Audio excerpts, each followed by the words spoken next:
Good morning class. आज का topic है क्रिया। पिछले क्लास में देख लिए हैं थे विशेषण। क्रिया किसे कहते हैं? तो जिस शब्द से किसी काम या काम का होना या करना जाए उसे क्रिया कहते हैं। क्रिया नहीं रहेगा तो कोई शब्द बनबे नहीं करेगा, है ना। जैसे कोई वाक्य बनाना रहेगा तो ये क्या काम करता है? कोई भी शब्द बन या वाक्य बनाना रहता है उसका मदद करता है। कैसे करता है? सपोर्ट कर दिया, है ना। जस्ट लाइक यही है। तो क्रिया किसी की करता है? कोई भी शब्द बनाते हैं उस काम को, काम में क्या करता है? सहायता करता है ना, या करा जाना चाहिए उसे क्रिया कहते हैं। जैसे क्या है? राम खाता है, तो यहाँ इसमें राम पढ़ा दिए संज्ञा है और खाता क्या है? क्रिया है। क्योंकि राम क्या कर रहा है? खाने का काम कर रहा है। राम क्या कर रहा है? खाने के काम कर रहा है, ठीक है। तो इसलिए राम खाता है। तो पूछेगा इसमें क्रिया कौन है? तो क्रिया कौन है? खाता। राम बोलेगा तो संज्ञा, है ना। सरिता खेलती है, तो सरिता खेलती है, सरिता संज्ञा हो गया और खेलती है क्या है? क्रिया। सहायता गंगा ने हेल्प कर रहा है कि नहीं कर रहा। अब क्रिया भी दो प्रकार के होते हैं। कितने प्रकार के? दो प्रकार के। पहला सकर्मक क्रिया, दूसरा अकर्मक क्रिया। सकर्मक क्रिया क्या होता है कि क्रिया का फल कर्म पर पड़ता है। किस पर पड़ता है? कर्म पर। जैसे में समझना, राम आम खाता है, तो राम आम खाता है। अब देखो कि जो आम पर पड़ रहा है प्रभाव, कर्म पर पड़ रहा है, राम आम खाता है। क्रिया का प्रभाव फल पर पड़ रहा है। ये नहीं खाने वाला फल यहाँ पर, मतलब उस फल पर पड़ता है। जैसे राम क्या खा रहा है? आम खा रहा है ना। यहाँ फल दिए हैं तो मतलब सेटिंग वैसा है, मतलब लग रहा है कि इसी पर से आम में आएगा, अमरूद आएगा, ऐसा नहीं। फल मतलब यहाँ दूसरा बात है, कर्म में रहेगा। राम खाता है, वहाँ था एक क्या है? राम खाता है, क्रिया था। लेकिन राम क्या खाता? क्वेश्चन तो है ना। तो कर्म पर पड़ रहा है ना। तो राम क्या खाता? फल खाता। राम क्या खाता? अंगूर खाता। किस पर प्रभाव पड़ा? कर्म में प्रभाव पड़ रहा है ना। यहाँ भी खाता क्रिया है, लेकिन सकर्मक क्रिया है कि अकर्मक क्रिया? तो सकर्मक कब होगा? जब हम क्या बोल रहे हैं, क्या चीज खा रहे हैं? राम आम खाता है, तो राम पूछेगा क्या खाता था? आम। तब सकर्मक आया। अब सकर्मक में यही है, समझ में आया। अकर्मक क्रिया वैसी क्रिया का व्यापार और फल दोनों कर्ता पर पड़ता है। इसमें सिर्फ कर्म में पड़ रहा था। क्रिया का फल किस पर? कर्म में। लेकिन क्रिया का फल व्यापार और फल दोनों पर। कोई चीज व्यापार हो मतलब और फल दोनों पर। जैसे हम समझते हैं सुधा सोती है ना। तो सुधा सोती है या सोती सुधा है, एक तरह से लग रहा है कि हम बोलेंगे तो दोनों सही बात बोलेंगे।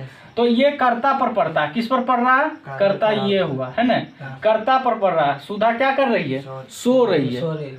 किस पर पड़ रहा है? ये दोनों बात जो होगा, व्यापार या फल दोनों पर, सुधा पर पड़ता है। इसमें देखो, इसमें कर्ता पर कोई मतलब नहीं था, कर्ता से नहीं था, कर्ता पर नहीं पड़ रहा था प्रभाव। यहाँ पर प्रभाव पड़ रहा था आम पर। किस पर? आम पर। यहाँ लेकिन डायरेक्ट कर्ता पर पड़ रहा है, जो कर्ता है ना। कर्ता माने सब्जेक्ट, समझ में। उसके बाद ये टॉपिक है तुम्हारा, इसी का है, क्रिया है। जैसे बोलता है ना हंसना, खेलना, रोना, तुम लोग को बताता था अंग्रेजी में, मास्टर भी बताता था कि जिसमें ना लगल रहे वो भर्व है ना। भर्व यानी क्रिया है। अरे धातु है, तो धातु क्रिया एक के है। क्रिया का मूल अंश है धातु। अच्छा, धातु क्या है? क्रिया का मूल अंश है। डायरेक्ट इससे एक ऑब्जेक्टिव पूछा हुआ तुम्हारे प्रीवियस क्वेश्चन में। डायरेक्ट यही फोटोकॉपी कर दिया कि पूछ दिया है कि क्रिया के मूल अंश क्या है। पहला है वो आगे बताएंगे, है ना। ऑप्शन दिया है। तो धातु जैसे में पढ़ना, हंसना, लिखना, खेलना, ये सब क्या है? धातु। धातु जस्ट लाइक क्रिया को ही क्या बोलते हैं? धातु कहते हैं। आया समझ में? धातु एक क्रिया का प्रकार ही है, यानी कि मूल अंश है। क्या है? मूल अंश है। अगर धातु नहीं रहेगा तो क्रिया का अस्तित्व नहीं रहेगा। अब धातु कितने प्रकार के होते हैं? धातु दो प्रकार के। कितने प्रकार के? दो प्रकार के। पहला मूल धातु, दूसरा यौगिक धातु। मूल धातु में क्या होता है? ये स्वतंत्र रहता है। जैसे खा ले, पी ले, गा ले, ये सब किस में आ जाएगा? मूल धातु में। याद रखना एग्जाम्पल।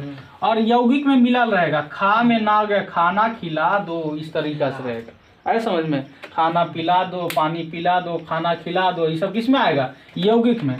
ऐसा वाक्य अपने पता चल जाएगा यौगिक में, जब ऑब्जेक्टिव बनाएगा अपने छट जाएगा। और मूल धातु में सिंगल वर्ड में रहेगा। खा, पी, गा, देख, जा, ठीक है।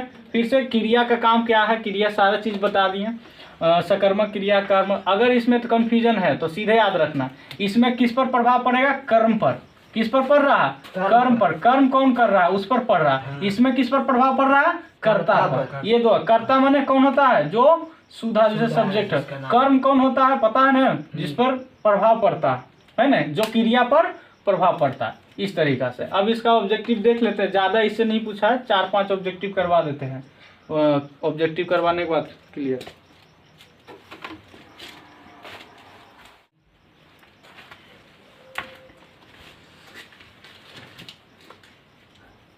हार जाने जाना। चलो नेक्स्ट पार्ट इसका ऑब्जेक्टिव करेंगे क्रिया का। पहला है निम्न में कौन सकर्मक क्रिया, कौन सा सकर्मक क्रिया। जैसे पहला ऑप्शन सीता पुस्तक पढ़ती है, दूसरा बच्चा रोता है, तीसरा रमेश बैठा है, और चौथा घोड़ा दौड़ता है। तो क्या होगा, सीता पुस्तक पढ़ता है। कि सकर्मक क्या में क्या बताएं, किस पर प्रभाव पड़ेगा, कर्ता पर। कर्ता पर। हाँ, कर्ता पर। कर्ता पर पड़ेगा, क्रिया के फल पर पड़ेगा। किस पर, क्रिया के फल पर। सीता क्या पढ़ता है, हम कुछ बोलेंगे तो सीता क्या पढ़ता है, पुस्तक। ये क्रिया के फल पर पढ़ रहा। बाकी सब देखो कर्ता पर पढ़ रहा। बच्चा रो रहा है, कैसा, ये कर्ता पर पढ़ रहा। रमेश बैठा, ये भी कर्ता पर पढ़ रहा। घोड़ा दौड़ता है, ये भी कर्ता पर पड़ रहा है, क्योंकि घोड़ा पर न प्रभाव पड़ रहा है, यहाँ बच्चा पर प्रभाव पड़ रहा है, यहाँ पर रमेश पर प्रभाव पड़ रहा है। समझ गया ना। तो इसलिए इसका आंसर क्या होगा, सकर्मक है। सकर्मक क्रिया यही है। निम्न में कौन अकर्मक क्रिया है। जैसे मनीष बिस्कुट खाता है, अभी जस्ट बताया मनीष बिस्कुट खाता है, ये क्या हो जाएगा, सकर्मक क्रिया का उदाहरण। दूसरा प्रेम सोता है, यही होगा आंसर। इसका अकर्मक क्रिया कौन है, प्रेम सोता है। ये कर्ता पर प्रभाव पड़ रहा है, कर्ता पर प्रभाव पड़ रहा है कि नहीं पड़ रहा। दीपा गीत गाती है, तो इस पर ना प्रभाव पड़ के किस पर पड़ रहा है, कर्म पर, है ना, तो इस पर पड़ रहा।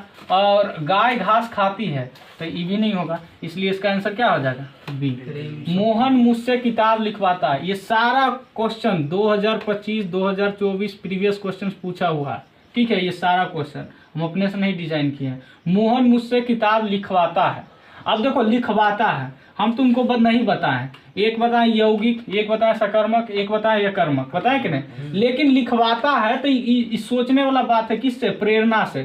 क्या देख रहा, किसी से लिखवाने का में तो प्रेरणा कर रहे हैं। प्रेरणा करेगा तभी तो लिख पाएगा, तो इसलिए प्रेरणार्थक वाक्य हो गया। जैसे ये ऑप्शन नहीं रहता तो दूसरा क्या मारता, मोहन मुझसे किताब लिखवाता है, तब एक समय सोच सकते थे सकर्मक और अकर्मक के बारे में, लेकिन सटीक आंसर इसका खोजना पड़ेगा। समझ गया नहीं। तो यहाँ पर समझने में आया, प्रेरणा का बात कह रहा है, यहाँ पकड़ना पड़ेगा। कोई चीज जरूरी है कि हर चीज थ्योरी से आए, और ये 2 साल इसी के कारण पूछा है, इसलिए ये मोस्ट VBI है ना, ठीक है। उसके बाद क्रिया का मूल नाम क्या होता है, हम बताएं, काल, वचन, कारक क्या होता है। क्रिया का मूल का बात बताए थे ना, धातु किसे कहते हैं, क्रिया के मूल अंश को। क्रिया के मूल अंश को धातु कहते हैं, हम जस्ट अभी पढ़ाए हैं। क्या खाता है किस क्रिया का उदाहरण है, तो क्या खाता है, क्या खाया है ना, क्या खाया, सकर्मक या कर्मक कि संयुक्त, तो सकर्मक। क्या खाया, क्या सोया, क्या पिया, सब इसी में आ जाएगा, किसमें, सकर्मक। तो यहाँ तक क्लियर है, ठीक है। Thank you very much. बंद करो।